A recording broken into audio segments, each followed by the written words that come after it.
Hello, BookTube. Welcome to another Middlemarch meditation. I'm really pleased to be able to tell you that I think we have finally got past the boring bit.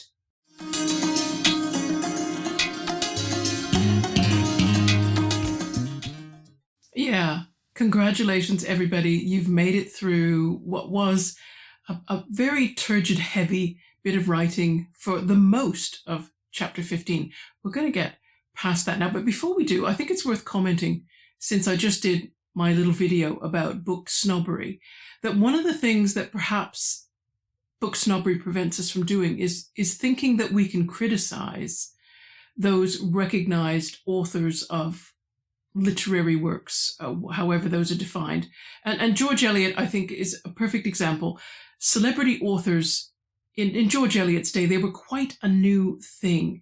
And most authors never achieved the fame or the wealth that George Eliot or Charles Dickens did. They lived a sort of more moderate lives. They made a living, but it wasn't all that great.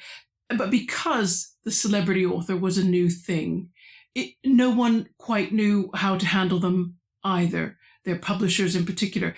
And Charles Blackwell in Edinburgh, who dealt with Eliot's books, he did have a tough time. When I cover the last part of Rosemary Ashton's biography, I'm going to talk about how I said Charles Blackwell, I meant John Blackwell, although there was a Charles, but that's beside the point. But John Blackwell felt he had difficulty criticizing Marian Evans because she would take criticism so hard and just said there's no point doing it. Every time you do it, she just gets completely discouraged and thinks she can't write at all. And John Blackwell, in a letter that has been preserved that he wrote to a colleague within his publishing business, said, given the sales that come from Eliot's books, perhaps it's better if we just pull back. We don't say anything to her. We just let her do her thing because it sells well enough. Although John Blackwell, in truth, didn't make a lot of money from Eliot's books, but we can talk about that in another video. I think also in the present day, there's more chance for an author, and there has been more of a chance in the later 20th century, beginning of the 21st, for the author to get feedback from their audience in quantity. George Eliot, for example, might have got the occasional letter from an admirer, but the people that she mostly got feedback from were those who were part of that literary and social elite. And of course, they were judging works based on whether they were satisfied with them, and they had personal criteria for that. That's all part of this book snobbery thing, is that whenever you create something and call it art, an elite will gradually develop who will tell everybody how that art ought to be and how it ought to be judged. And that can be quite apart from what your average everyday person feels about the art when they deal with it. And but see, I'm starting another snobometer tag video. That's not the point. This is a Middlemarch meditation.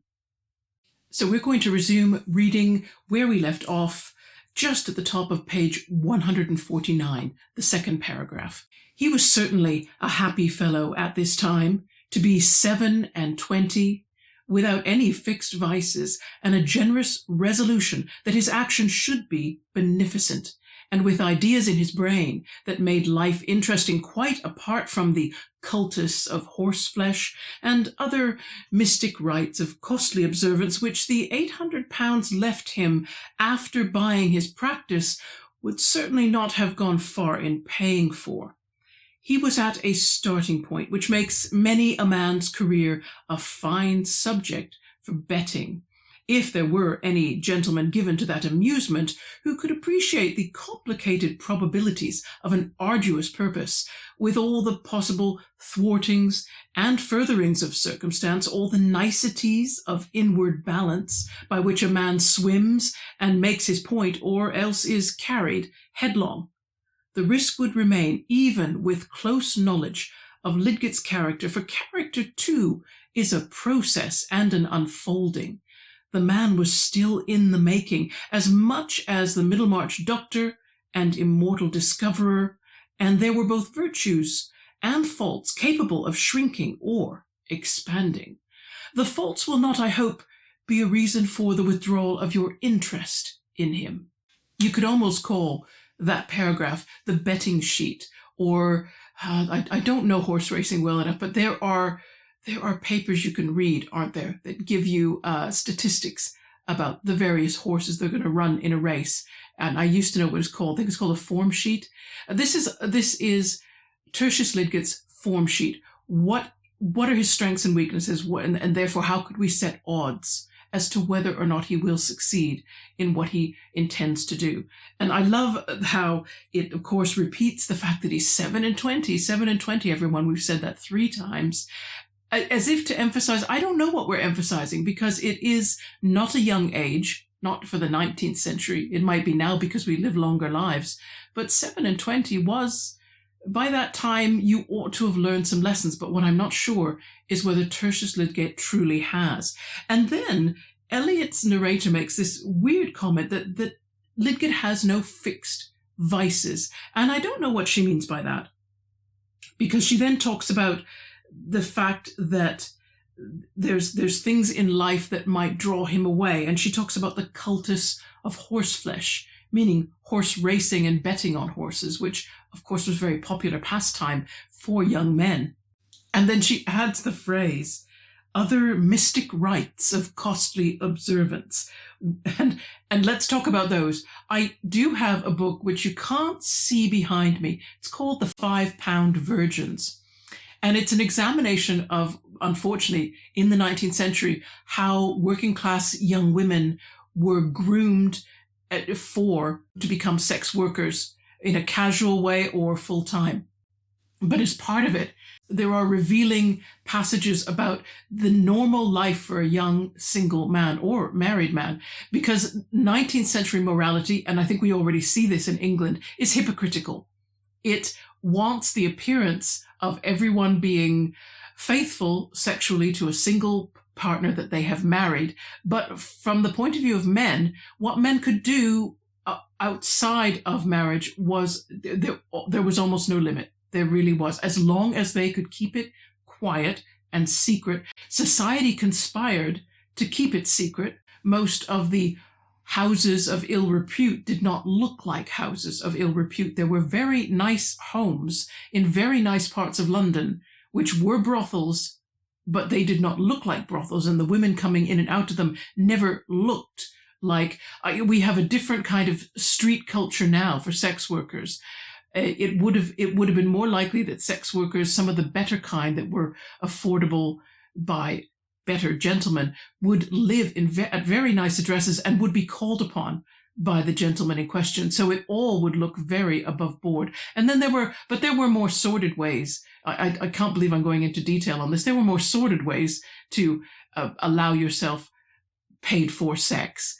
And then that included very young children and shop workers, factory workers, any young girl who was not making good money or who was part of a working class family where all incomes were gratefully received because it was the only way you could make ends meet. It meant that oftentimes the young women did resort occasionally or full time to being sex workers, but of course they had to try and keep it secret. Now, how much of this Lidgett engaged in? Of course, Eliot's narrator just skims over that. She's not even going to say how much. But of course, the story we're going to read about Lidgett suggests an impulsive, compulsive appetite. So it might be interesting to see what his real faults are. And the paragraph tells us how much money he currently has to work with, £800. It isn't a bad amount of money. It could allow him to get himself somewhere to live, allow him to feed himself, clothe himself reasonably well, but he would have to start making an income from his medical practice quickly because it wouldn't take long for that money to run out. It's not a steady income. It's a one-off sum, not the kind of income that a young man would give a young man aspirations to marry. It's too early for him to consider marrying. If we get right down to the level of the language, it'd be interesting to note in this section how Eliot uses metaphors that are opposites of each other, to making you wonder which side does Lidgett fall on. She uses words like thwartings and furtherings of circumstance, talking about whether a man swims okay or is carried headlong, virtues as opposed to faults, shrinking or expanding when she talks about particular weaknesses, all the while. So keeping us in this uncertain state of where is Lidgett? What are the odds of Lidgett succeeding or failing? So it is a little bit like his form sheet in that way. And we go on now to the next section. Among our valued friends, is there not someone or other who is a little too self-confident and disdainful, whose distinguished mind is a little spotted with commonness, who is a little pinched here and protuberant there with native prejudices, or whose better energies are liable to lapse down the wrong channel under the influence of transient solicitations? All these things might be alleged against Lidgett, but then they are the paraphrases of a polite preacher who talks of Adam and would not like to mention anything painful to the pew renters. The particular faults from which these delicate generalities are distilled have distinguishable physiognomies, diction, accent, and grimaces, filling up parts in very various dramas. Our vanities differ as our noses do. All conceit is not the same conceit, but varies in correspondence with the minutiae of mental make in which one of us differs from another. Lidgett's conceit was of the arrogant sort, never simpering, never impertinent, but massive in its claims and benevolently contemptuous. He would do a great deal for noodles, being sorry for them and feeling quite sure that they could have no power over him. He had thought of joining the Saint Simonians when he was in Paris in order to turn them against some of their own doctrines. All his faults were marked by kindred traits, and were those of a man who had a fine baritone, whose clothes hung well upon him, and who even in his ordinary gestures had an air of inbred distinction. Oh my, before we start talking about this section, I gotta say again, at the beginning, that first sentence, it's another mega structure. It's got 58 words and 3 semicolons to separate the clauses. So again, another weighty sentence, and really, you get down to the bottom of page 149 and you feel that Eliot is stating the obvious truths, using more words than she actually needs. She's stating that we all know a self-important type or a snob who has a private weakness for something that they shouldn't for a snob. And then also to sort of say, okay, yes, we all know someone like this, but as we know, all our faults differ from person to person. She's not really saying anything of any great weight. I had a feeling that we could skip that paragraph and go straight to what is Lidgett's particular fault, which they finally say down at the bottom of page 149. And I say, yeah, lead with that, Marion, lead with that, because I think we are calculating odds now. We just want to know, okay, Lidgett, tell me about him. Tell me what he's done before. I will, you and I, the reader, we will make a judgment as to whether we think he might fall prey to that particular fault again. We know he is arrogant. He's contemptuous. Not sure what he might have against the Saint-Simonians. Comte Henri de Saint-Simon lived between 1760 and 1825. And I'm going to read you a passage from the Wikipedia biography to give you a sense of who he was and the movement that he founded. All right, here we go from the Wikipedia page. Henri de Saint-Simon was a French political, economic and social theorist and businessman whose thought had a substantial influence on politics, economics, sociology, and the philosophy of science. Now, he created a political and economic ideology known as Saint-Simonianism that claimed that the needs of an industrial class, which he also referred to as the working class, needed to be recognized and fulfilled to have an effective society and an efficient economy. And he believed the primary threat to the needs of this industrial class was what he defined as the idling class, a tier of society that included able-bodied persons who, instead of using their labor to benefit the social and economic orders, preferred what he perceived as parasitic life, avoiding work. So he was very early socialist. He predates Karl Marx and Engels, and it seems that he must have got himself some kind of small following. I cannot imagine what Lydigate might have had against this group, given his snobbery, which I think comes from his background. There is something about the Lydigate family. They are well known. He doesn't seem to be quite such an illustrious branch of it, but he still feels himself somehow connected by breeding. So I could imagine that he would assume that he was somehow a superior person by birth, as many in the aristocracy did, and believed, therefore, that they were entitled to wealth or privilege or power by virtue of their birth. And Saint-Simon, I could imagine, might speak against that.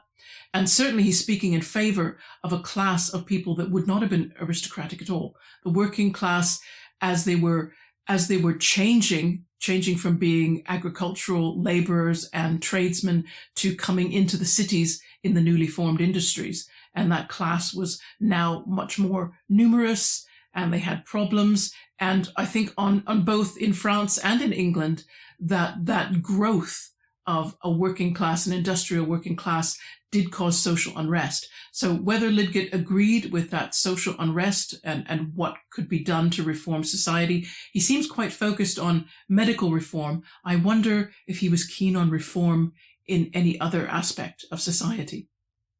I think we should take note of the fact that he actually has that kind of self-confidence that he believes he could join a social political group like the Saint-Simonians and change them from within by virtue of his own strength of personality. Perhaps he also believes that this is what he's capable of doing in Middlemarch. It seems to tie in with what the narrator is saying about Lydgate, that he's choosing this small country town where he'll have more influence. Perhaps he believes that his own innate charisma and force of personality can enact changes in Middlemarch. But it's interesting that the narrator, if we get to the end of this chapter, will say, I think it's Middlemarch that is the more powerful force. But I'm getting ahead of myself now. We go on to read the next section. Where then lay the spots of commonness? Says a young lady enamoured of that careless grace. How could there be any commonness in a man so well bred, so ambitious of social distinction, so generous and unusual in his views of social duty? As easily as there may be stupidity in a man of genius if you take him unawares on the wrong subject, or as many a man who has the best will to advance the social millennium might be ill-inspired in imagining its lighter pleasures, unable to go beyond Offenbach's music, or the brilliant punning in the last burlesque. Lydgate's spots of commonness lay in the complexion of his prejudices, which, in spite of noble intentions and sympathy, were half of them such as are found in ordinary men of the world. That distinction of mind, which belonged to his intellectual ardor, did not penetrate his feeling and judgment about furniture, or women, or the desirability of its being known without his telling that he was better born than other country surgeons. He did not mean to think of furniture at present, but whenever he did so, it was to be feared that neither biology nor schemes of reform would lift him above the vulgarity of feeling that there would be an incompatibility in his furniture not being the best. It might be a little confusing because where we've started, there is this open question. Where then lay the spots of commonness? Says a young lady enamoured of that careless grace. I think what the narrator is doing is imagining that Rosamund Vincy has been reading up till this point and is now a little bit taken aback. Because as you know, Rosamund is certain that good breeding cannot be anything but good. That breeding in it is the starting point and everything else will follow from there. I don't think she can imagine, and I don't think she's ever been taught to imagine, that regardless of one's breeding, regardless of one's family lineage, weaknesses and flaws are still quite possible, just as they are in anyone else. So I think what the narrator is doing is inserting Rosamond's own question, even though she's not here, she's not present. This isn't a scene which includes her. This is simply a backstory. But imagining, if Rosamond were here and reading this would be the question she'd ask. What commonness can there be? And then let's pick apart some of the other terms here. She talks about stupidity in a man of genius. If you ask him about the wrong subject, that's absolutely true. I think everybody has experienced that. Somebody's expertise does not give them intelligence outside of that expertise necessarily. But I think also she talks about a man with the best will to advance the social millennium. Now, in millennium here, this is a biblical allusion. And you need to know the book of Revelation. I can't remember if David at Polyglot Reading is going to look at Revelation. I don't think he needs to as part of his review of the Bible to prep everyone for Ulysses. But in the book of Revelation, it is, and I'm not going to get the passage right, but I probably should have got that for this. Tell you what I will do is try and find it for you now and read it out. Here we are. I have my New King James. Still, this is Revelation chapter 20, verse 4. And I saw thrones, and they, that is the saints, sat on them, and judgment was committed to them. And I saw the souls of those who had been beheaded for their witness to Jesus and for the word of God, who had not worshipped the beast or his image, and had not received his mark on their foreheads or in their hands. And they lived and reigned with Christ for 1,000 years. So that 1,000-year period in Christian circles is often just called the millennium. So when she talks here, Eliot's narrator, about a social millennium, she's talking about the kind of reformers who were utopian in their outlook and were hoping to bring to pass some kind of something like the 1,000-year reign under Jesus Christ, spoken of in Revelation, which was supposed to be a perfect society. And sometimes when people do imagine perfect societies, what they do not get down to are the cultural details of that perfect society. And so she talks about them having perhaps ill-inspired in the imagining of its lighter pleasures. What would be the cultural pleasures of a social millennium? Most people just think of it in terms of higher justice. And then I think what she must have someone in mind here whose cultural preferences were rather, I think if we were talking in terms of snobbery, she's obviously applying some snobbery here because she's saying there are certain things that they don't really understand or appreciate. They can't get beyond Offenbach's music. Well, Offenbach, of course, was the man whose music inspired the dances of the can-can and burlesque. And then she talks about the brilliant punning in Last Burlesque, meaning that their level of cultural appreciation sits at when we say lower level, we are employing snobbery, but so is Eliot's narrator. Eliot's narrator is saying, that's low level cultural appreciation. What are we going to do in this social millennium you're bringing about for art and music and literature? And of course, many people who, and I wish I knew who she was talking about here, but social idealists can often come from the working classes and may not have had exposure to theatre, opera, literature, because books were still expensive. Certainly in the 1820s and 30s they were. And it can mean that there's simply a whole strata of culture that they're not aware of. And so they perhaps cannot imagine how will that be carried forward into this new social utopia. But all in all, what she's saying is, you can be the most amazing person in the world in certain aspects. Everyone can be smart about some things, but it's rare for someone to be smart about everything. You can be good in some aspects of your life, but not in all aspects. And then she goes on to say, what are Lidgett's peculiarities? And she talks about this business of furniture, which made me laugh out loud, this paragraph, that he should even care, given the kind of career that he's wanting and the changes that he's thinking of making. I can't believe that accompanying this high-minded regard for change that will be beneficial to mankind, he should trouble himself about exactly the quality of furniture that he has surrounding him. But apparently this is an issue. There's only a certain quality of furniture that he will tolerate, regardless of the demands of his work or his present income. One thing I want to just insert in here, it's only just occurred to me that both Tertius Lydgate and Dorothea Brooke, and we could include Celia as well, but she's not as major a character, so let's just stick to Dorothea and Tertius Lydgate. They are both orphans, as it happens. And I think that's interesting. So they are both children who don't have their parents around them, that are being brought up by guardians who will, I suppose the implication being that a guardian is always just one step removed from a parent. Maybe there's something about both of their personalities, the weakness which, if you think about how Dorothea latched on to Casaubon, so there's almost a neediness there. And what we're going to read about Lydgate also suggests an emotional neediness. This is too early in Eliot's day for psychology. It hadn't really got started, and certainly the 1820s and 30s when she set the book, it isn't even a concept.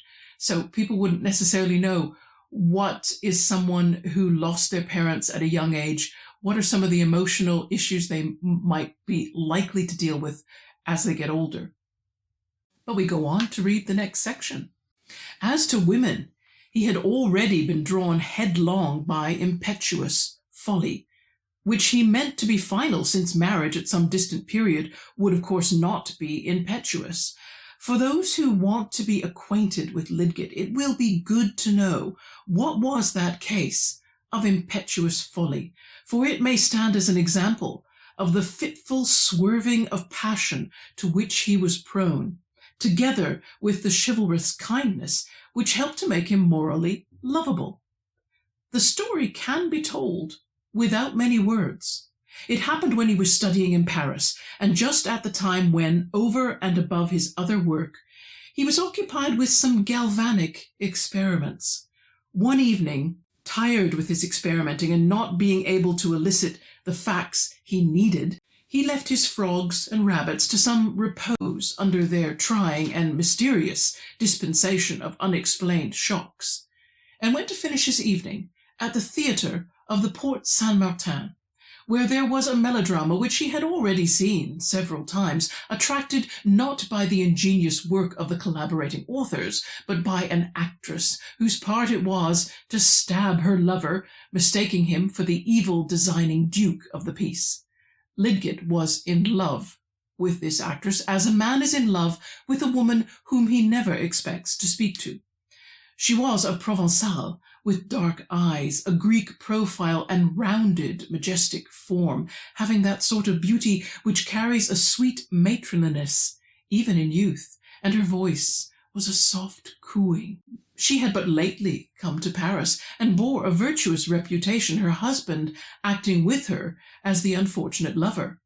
It was her acting which was no better than it should be, but the public was satisfied.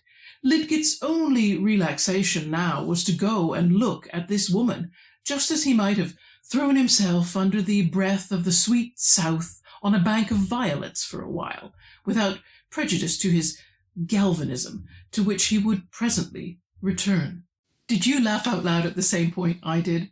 When I started reading at that section the sentence, "The story can be told without many words," I wanted to shout, Marion, if this story could be told without many words, I really wish you'd have had a go at that. We would have liked that. Just, instead of all this experimenting with super sentences, I would much rather that she just got straight into this story. It would have been far more dramatic, what we're starting to hear about right now. And she begins in this section by using the word impetuous 3 times in just 2 sentences. Which is very strange for her. It's sort of like, listen to me, this is impetuous folly. And as I was reading this section, I started to be very much reminded of Dr. Frankenstein.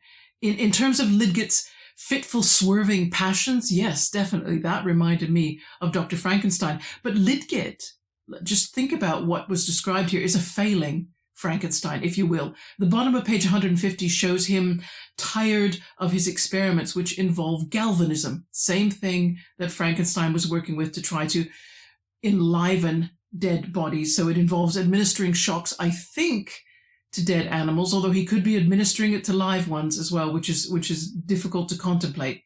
The phrase not being able to elicit the facts he needed, that's what caught me. In other words, he's going through an experiment, wanting the experiment to give him he already has a conclusion in mind. He needs his evidence to back up what he believes are already facts, which is a very strange way to do one's scientific experimentation, but Frankenstein was the same. He wanted science to do something for him. He'd already decided what that was going to be. And similarly, it seems Lidgett's mind is running down the same track, but not getting anywhere. And so I think Lidgett is wasting some of his research time now on a failing hypothesis instead of dropping it and thinking, okay, wherever I'm going here, it's not getting anywhere, or changing the information, the conclusion he wants to reach. So the end of this section labels the word galvanism. And in 1803, it was Giovanni Aldini who first applied electricity to the bodies of criminals that were disinterred. And he caused their limbs to move and their facial muscles to move. And this terrified people because it looked as though electricity applied to the human body somehow brought back some property of being alive. But these effects are not going to be helpful to Lidgett's stated ambition. And we remember from the previous meditation, what he's interested in discovering is the most primitive, Eliot called it the most primitive form of tissue. But what she meant was, at this point, anatomy could go no further than talking about tissues. It couldn't get down to the level of cell. They knew that there was yet one more level of structure, but no one had discovered it. Lidgett said himself, his great ambition was to discover that structure. What galvanism is going to teach him about that, I don't know. It seems to me an unnecessary diversion, and I'm not sure why he's doing it, except this impulsive part of his personality. So Lidgett also seems to lack new ideas, or he disrespects the principles of science. Because in that way, I think he's like Frankenstein. He's maybe not as serious in the way he approaches things. His thinking isn't as serious as it should be. And so I think in that way, we should watch to see if we note more parallels between Lidgett and Frankenstein than the ones that we've seen in this section already. We read on. But this evening, the old drama had a new catastrophe. At the moment when the heroine was to act the stabbing of her lover, and he was to fall gracefully, the wife veritably stabbed her husband, who fell as death willed. A wild shriek pierced the house, and the Provençal fell swooning. A shriek and a swoon were demanded by the play, but the swooning was too real this time. Lidgett leaped and climbed, he hardly knew how, onto the stage, and was active in help, making the acquaintance of his heroine by finding a contusion on her head and lifting her gently in his arms. Paris rang with the story of this death. Was it a murder? Some of the actress's warmest admirers were inclined to believe in her guilt and liked her the better for it. Such was the taste of those times. But Lidgett was not one of these. He vehemently contended for her innocence, and the remote, impersonal passion for her beauty, which he had felt before, had passed now into personal devotion and tender thought of her lot. The notion of murder was absurd. No motive was discoverable, the young couple being understood to dote on each other, and it was not unprecedented that accidental slip of the foot should have brought these grave consequences. The legal investigation ended in Madame Laure's release. There's humor in here as well. I'm sure you've spotted it. Did you notice that Lidgett volunteers his skill as a doctor? He gets up on stage in an obvious emergency, but he doesn't go to the husband who's been stabbed. He goes to the wife who's just fainted and hit her head as a result of falling on the floor. I think that's interesting. I think there's an allusion, isn't there, earlier in the chapter, that he was concerned with John and Elizabeth, but in particular Elizabeth. And the personal devotion that Lidgett starts to exhibit, it resembles fannish behavior. And I think he's also a bit fannish when it comes to scientific ideas. This obsession he has on the side with galvanism, I just feel that's a personal devotion to a thesis. in the same way that he's getting this personal devotion to this actress that he's never met before. I just feel that he gets these little attachments, compulsions, and he can't help but follow them through. And that's, I think, what we're going to see as we read on. Lidget, by this time, had had many interviews with her and found her more and more adorable. She talked little, but that was an additional charm. She was melancholy and seemed grateful. Her presence was enough, like that of the evening light. Lidget was madly anxious about her affection and jealous lest any other man than himself should win it and ask her to marry him. But instead of reopening her engagement at the Porte Saint-Martin, where she would have been all the more popular for the fatal episode, she left Paris without warning, forsaking her little court of admirers. Perhaps no one carried inquiry far except Lidget, who felt that all science had come to a standstill, while he imagined the unhappy Laure, stricken by ever-wandering sorrow, herself wandering and finding no faithful comforter. Hidden actresses, however, are not so difficult to find as some other hidden facts, and it was not long before Lidget gathered indications that Laure had taken the route to Lyon. He found her at last acting with great success at Avignon under the same name, looking more majestic than ever as a forsaken wife carrying her child in her arms. He spoke to her after the play, was received with the usual quietude which seemed to him beautiful as clear depths of water, and obtained leave to visit her the next day, when he was bent on telling her that he adored her and on asking her to marry him.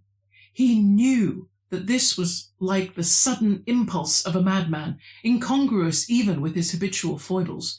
No matter, it was the one thing which he was resolved to do.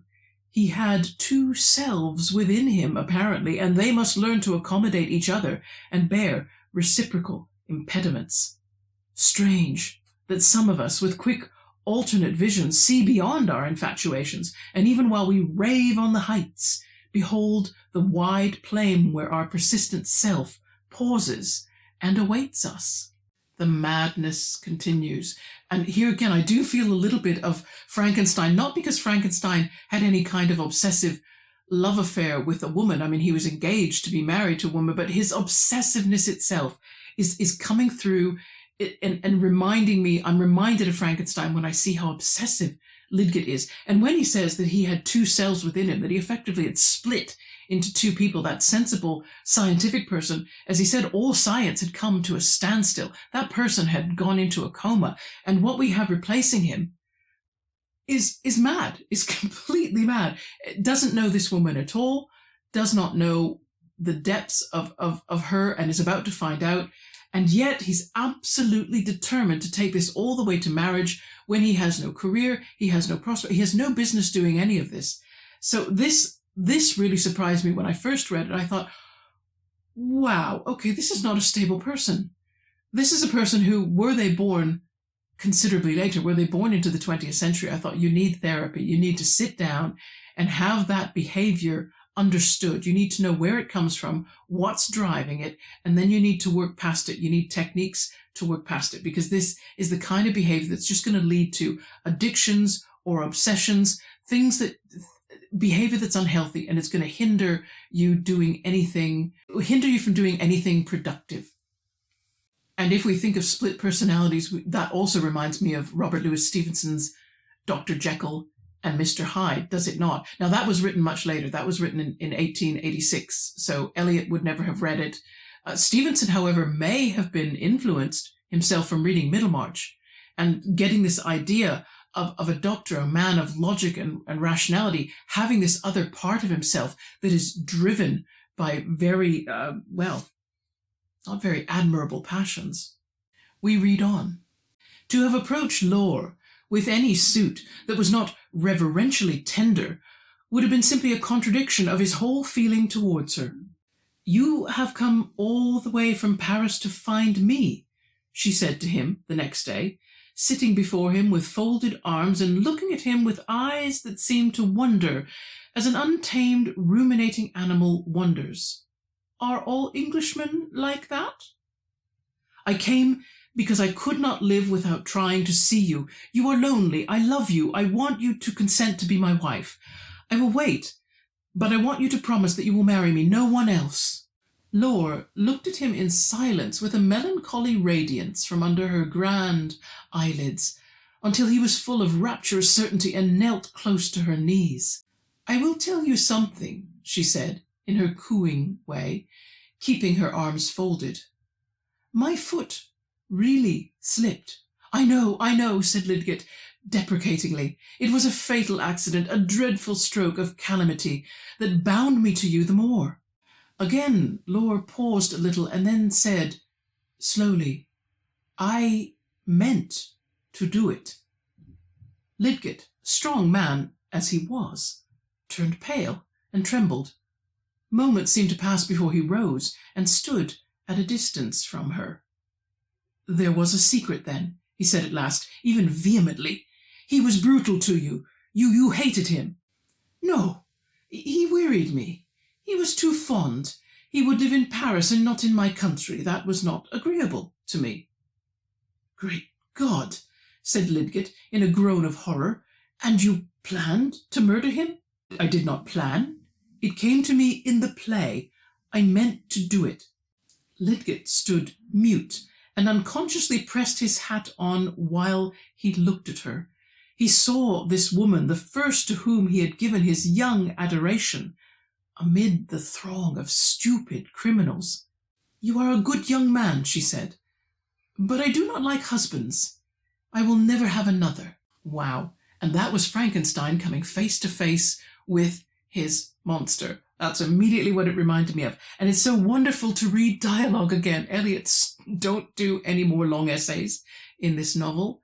Do maybe a paragraph of explanation if you need to, but otherwise you're much better when we have a dynamic interaction between two people. That was an amazing and shocking little scene.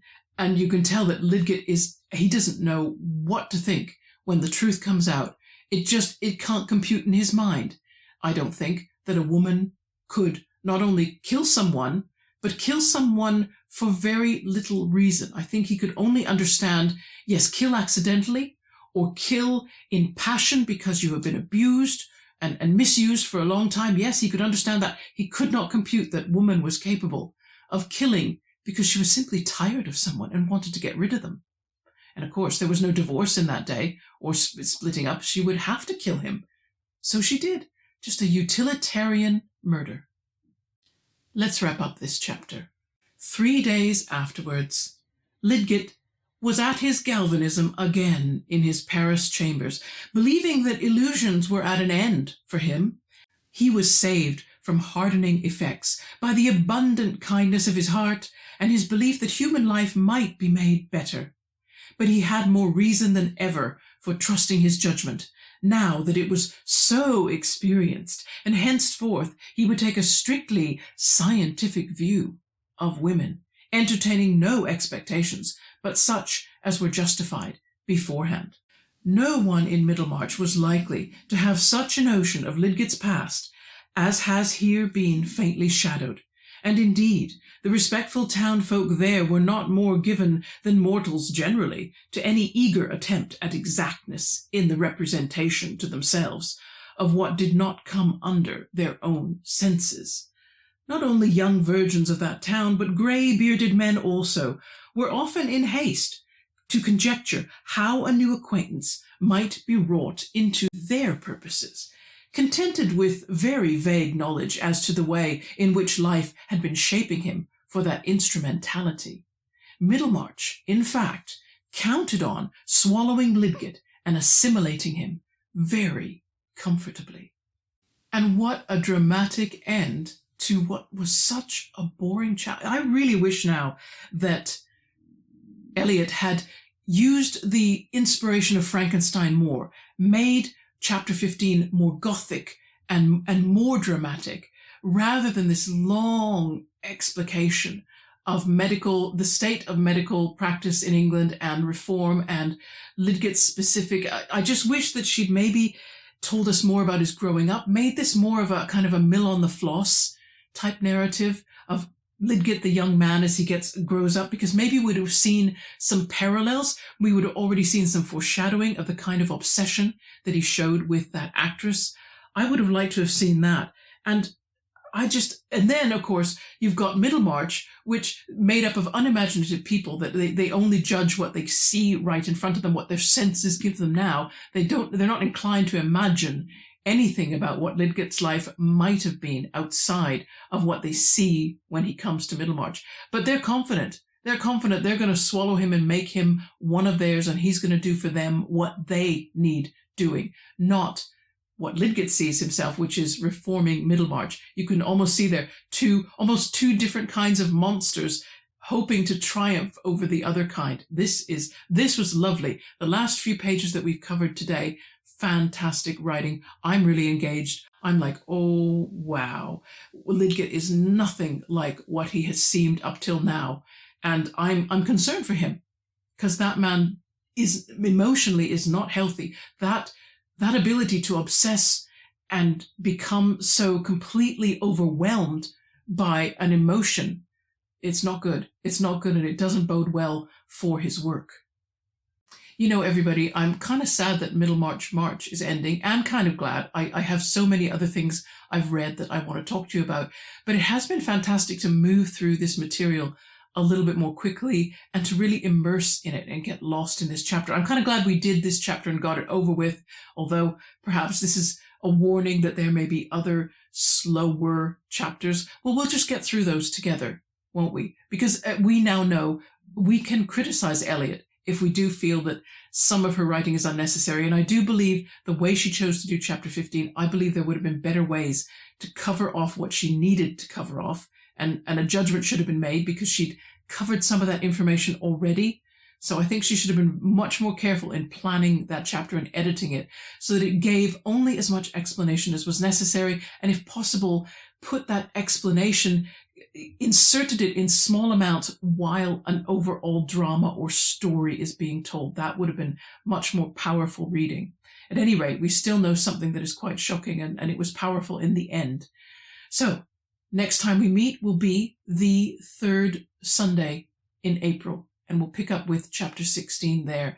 This weekend, I will be giving the last vlog about Rosemary Ashton's biography of George Eliot, which I have one chapter left to read, and so we'll cover that off, and then that will be March done. Middlemarch March done. I like this. I think this could become an annual thing. Let me know if you like that, and I'll see you again in a few days' time, everyone. In the meantime, take care.